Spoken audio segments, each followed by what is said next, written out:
We talk about beer versus wine and cooking with beer and how it's different than wine. And I think the best way that I can describe it is, wine is a tool in cooking. Yes, it adds some flavor, it adds some sweetness, but with beer, beer is an ingredient. Like beer really has to be paid attention to when you're cooking. You don't use the right method, you might go a different way that you're not too happy with. But if you know what you're doing, or if you're willing to experiment, you can find some things that will just completely blow you away. One of the most important things though is to really pay attention to the beer. And that's why I say it's an ingredient. If you're using a very bitter beer, you want to be careful that you don't reduce it too much because we're going to bring that bitterness up. But if you're using a very malty beer, go ahead and reduce it down and let those malty flavors really shine. I usually start with the beer. So I want to do something with, say, a Grimbergen, which has a lot of different wheats, a lot of different malts in it.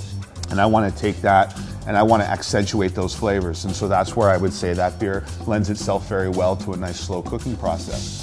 But when I'm dealing with beers with subtle fruit flavors or very light characteristics, I often finish with those beers right at the end. Or if I'm doing a little quick pan roasted root vegetables, a little splash at the end.